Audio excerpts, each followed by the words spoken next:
Todd Kubinik forever changed the way the U.S. military stores weapons. His company, Securing, is turning the gun-safe industry upside down.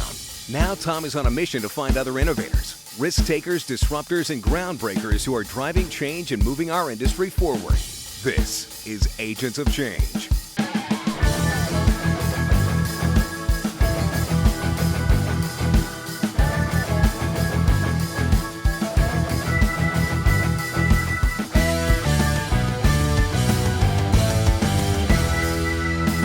Elisa Turner is the CEO of Ruff Land Kennels, the original performance dog kennel.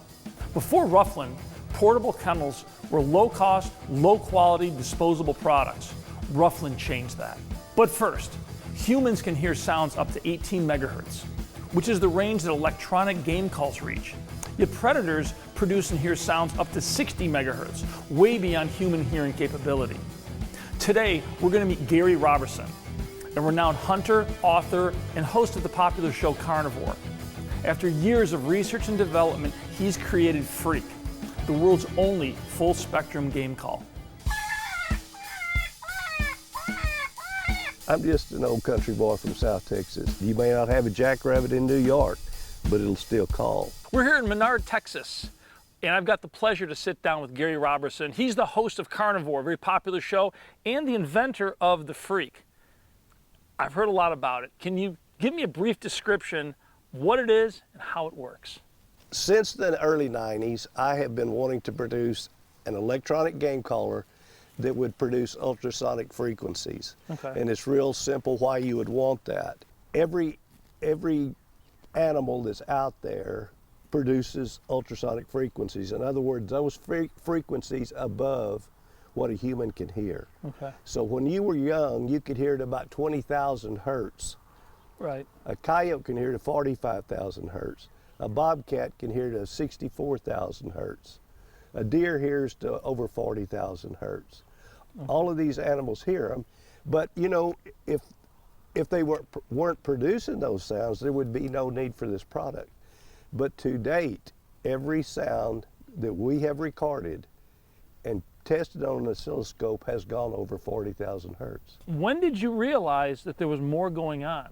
When I observed coyotes out in New Mexico, one on one side, one on the other, and one of them stopped and threw its head up, and the other one obviously heard something and turned and looked at it, and then they both changed directions and started hunting a different direction than where they were headed. So I was like, wait a minute, these animals are communicating, and it was very calm. The coyotes were less than 100 yards away. Wow. There was no sound that I could hear, yet it was obvious they were communicating. That's fast. So it really came out of real-world observation of animals in the wild, how they communicate, and I find that so fascinating because the calls that I use sound great to me.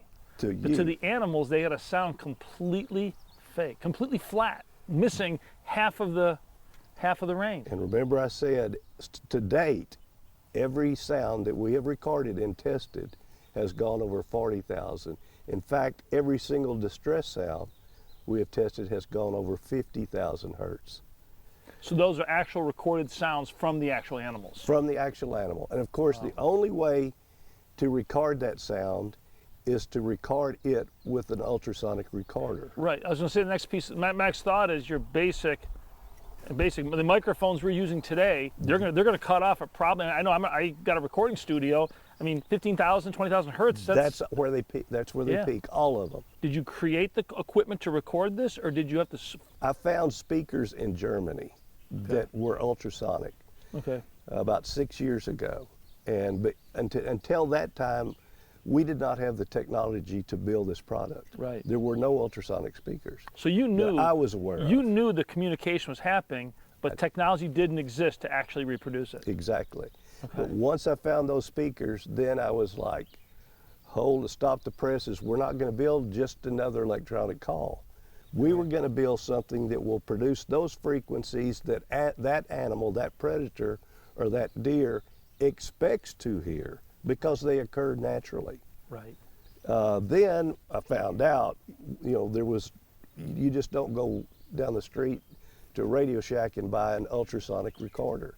Right. So we had one of those built and started recording. You and basically testing. invented the technology to prove what you saw was happening, and then the technology to actually record the sounds or recreate them in a manner where the system can now produce full spectrum audio. Yes.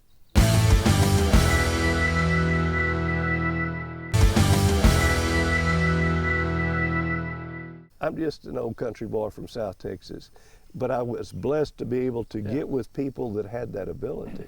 I got to tell you, I got to give credit to my engineers. Absolutely. Those are the guys that did it.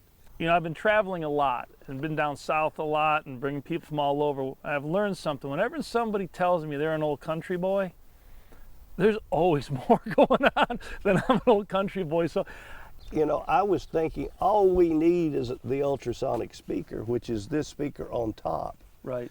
We found that that speaker does really well at frequencies at 15,000 and above, but it doesn't do well with low-end frequencies.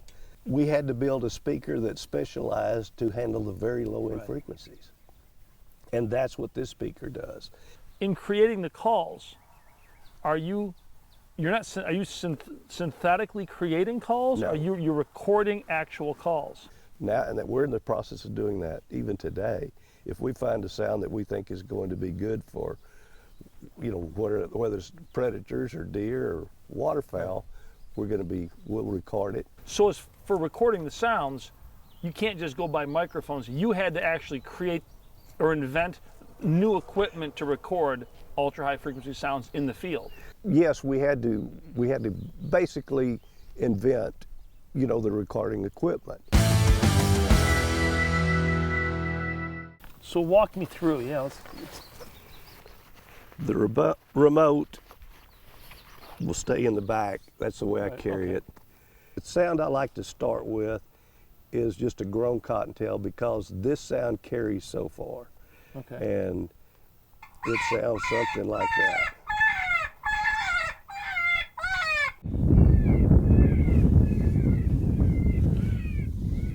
The magic of what this call is doing is what we're not hearing. That's right. And that sound goes over 45,000 hertz. Okay. So it totally satisfies what that coyote can hear because he can hear to 45,000. Another sound that I use, especially this time of year, that's a pup.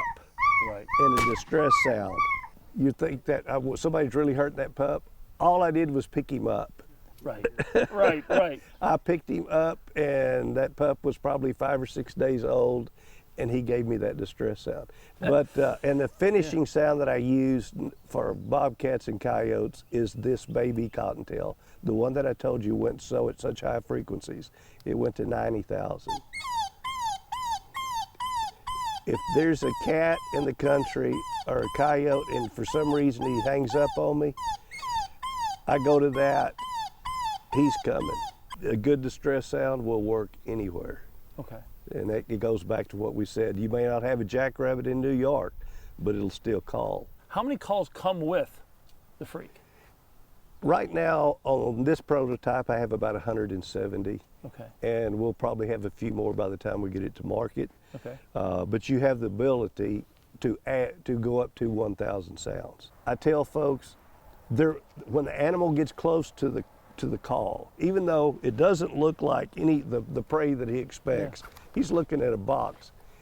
He's still more relaxed. He's relaxed because he's hearing what he expects to hear. He's in a natural world that he normally is in, whereas if you've got an electronic call, he knows there's something weird here. Right. Curiosity might bring him in, but his guard's up. His guard's up. Guys, we've seen a lot of products this year. We've met a lot of interesting people. Gary, thank you so much for having us out. The Freak is fascinating, and I cannot wait to get this onto my ranch. I'm going to see things I've never seen before. I'm sure you're going to tell me that. It takes a lot to bring a product like this to market, and we have the opportunity to meet the unique individuals that have the capability and drive to do this. This is a game changer, and I can't wait to try it.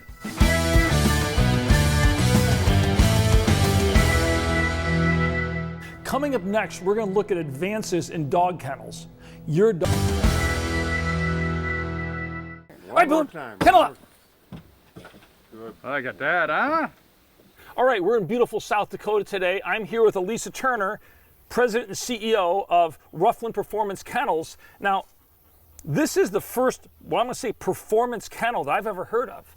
So it came on the scene about 12 years ago, the idea for a better kennel than what was out there, than the two-piece snap-together type of kennels. The rotational molded one-piece design just provides the strength and the structure and the flexibility that you need to keep your pet safe. Is the fact that it is roto-molded, which you can explain that, because I know roto-mold, we do that in our business. Right. Explain, just so people understand what this is or how it's made. Yep, so it goes, comes as a powder form, goes into a big tool, gets clamped closed, goes into a giant oven, spins around, hence rotational molding. Right. And finished part comes out, and then it gets every kennel gets hand finished when it comes out. And so just so the viewers understand, roto-molding produces a much stronger overall piece than having two halves that you have to bolt or screw together. Correct. So what were the main drivers for developing a performance kennel? So the two gentlemen that own the company were doing custom rotational molding, and there was a downturn in the economy during the recession, and they needed something to supplement their custom work. And being affiliated with a lot of contacts in the outdoor industry, they said, you guys should really make a one-piece rotational molded kennel, because the other ones out there, they just don't stand up to the rigors of hunting and driving and everything that you put your dog through when you're out and about. And so they started designing and came up with an idea, got the patent, and the rest is history. The company was launched. Another brand was launched. We always talk about, in my world, the simplest designs are the ones that withstand the test of time. Sure. And you've created a very simple, easy to use product. And I understand the safety of the dog is vastly improved when going into a Ruff Land kennel. Yeah, correct. One of the reasons I'm so invested in this company for the number of years that I've been with them is the testimonials we receive on people that have been in terrible crashes and their dog's been saved. And in one instance, actually, the kennel kept the car from collapsing down on the driver itself, and she said that the rescue people said she would have been probably not saved had it not been for the kennel absorbing the impact of that. Yeah, it's, what is a kennel, what do they weigh?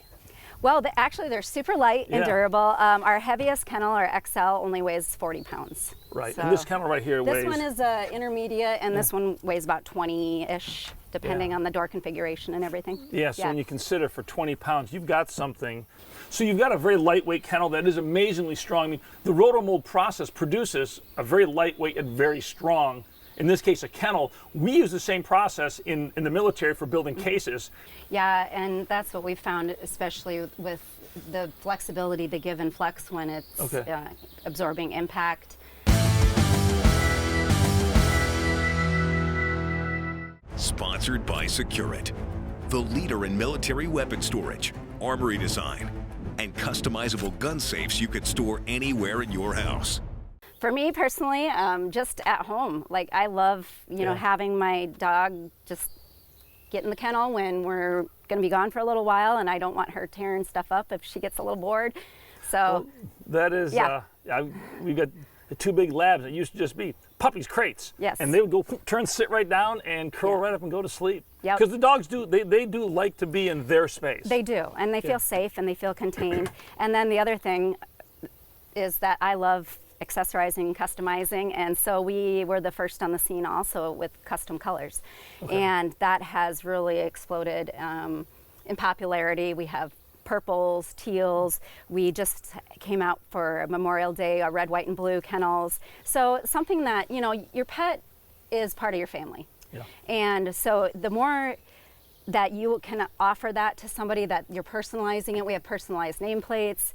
Just really proud to be able to offer something to people other than what was out there before, and that they can really enjoy, have fun with, and it's a durable, you'll never need another kennel.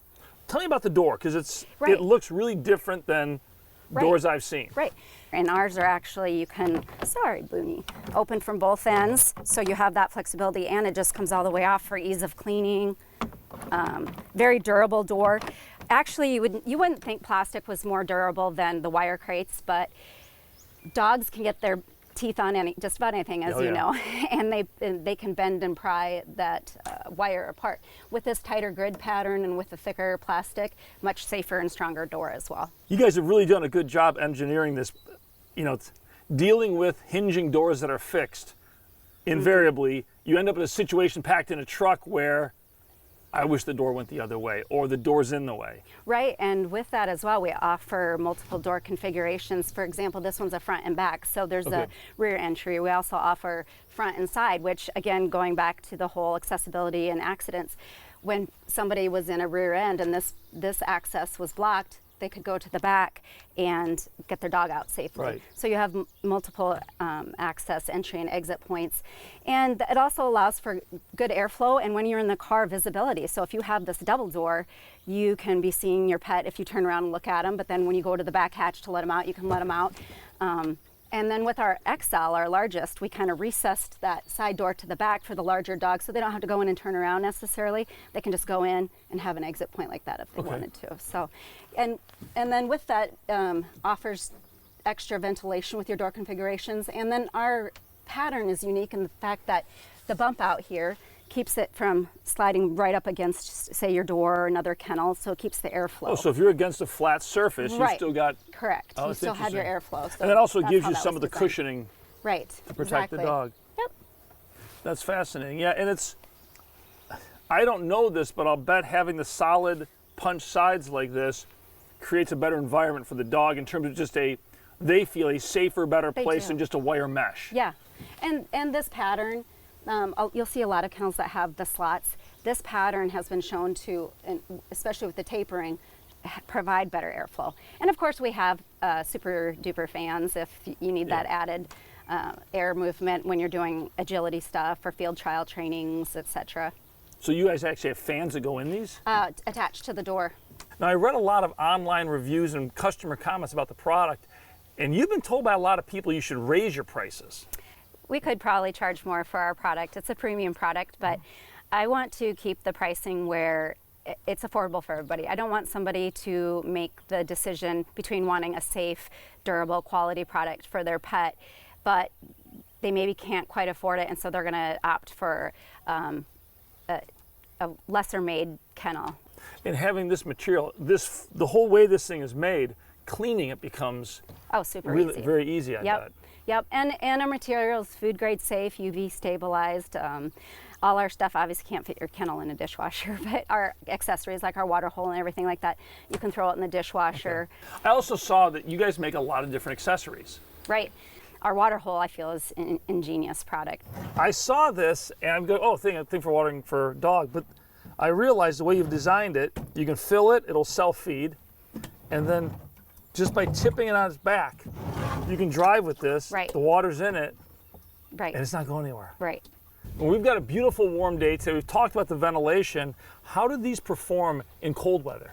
Yeah, so we custom designed a kennel cover, and it fits our one-piece rotomolded kennels and also accommodates our different door configurations like we talked about. If you have a double door, it can open a zipper from the front, zipper from the back, and then the side entries as well. So you can access all points. So it really, it blocks the wind on the sides. It really creates a cozy den. Yeah, and then if you need to roll that up, for some airflow or visibility or whatever it is, it got a little warmer, you can roll that up, zip it off pieces. It's very versatile. Well, Lisa, thank you so much for taking the time with us this morning. I've really learned a lot, and it's fascinating to see the innovation, the development, and what you guys have done, not just for the dog owner, but also for the safety of the dog. And I know the market has really responded.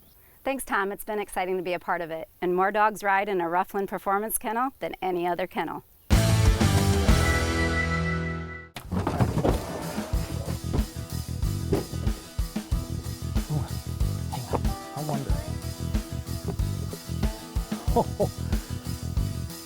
She doesn't know I'm standing on it. Look, guys, this thing is strong. This is really, wow. That's really something. And now it's time for TAC Tips with Gary Melton, former Green Beret sniper team leader, one of America's top firearms instructors. Hey folks, Gary here with Paramount Tactical Solutions. So you may not realize it, but each and every one of you have the ability to use and have the most powerful self-defense and personal security tool available. You can bring it with you anywhere, you can use it at any time, it's free, and you can even give it to your kids. And what I'm talking about is situational awareness, and the importance of it really can't be overstated. You know, there's been lots of studies done on why criminals choose the victims that they target. And what they found is that more often than not, criminals are specifically targeting people that appear to be unaware. And a lot of times that's not even a conscious decision on the criminal's part. The fact of the matter is a lack of awareness makes you look vulnerable and it makes you look like an easy target. So just having the appearance of awareness, there's a lot of built-in safety and security right there. When it comes to situational awareness, I want you to remember the acronym OAR. That stands for Observe, Analyze, and React. And what that means is observing your surroundings and analyzing what's going on and understanding how those things in your environment can affect you, and then using that information to update your security posture or change your position to increase your safety and security. A good example of that is if you're walking down the road and you're observing your surroundings, you're analyzing, you're looking for possible threats or suspicious activity, and you see something down the road that doesn't look right. Well, instead of just keep walking, you update your security posture, you move from that side of the street, you go to the other, or maybe even take a different route. The other thing that's really important is, folks, you got to listen to your instincts. When you hear that little whisper in the back of your head or those hairs raise on the back of your neck, do something. Don't just ignore it. Don't suppress it. Listen to it. And folks, I know that sounds like a lot and it sounds complicated, but if you practice this a little bit every single day, the next thing you know, you'll be constantly doing this subconsciously. It'll be software running in the background because your awareness could save your life. And that's your tactical tip of the day. If you'd like to learn more about the products and people you've seen, scan the QR code on your screen. You'll go to the Agents of Change website. You'll also have the opportunity to share information with us. We're always looking for new innovative people and products.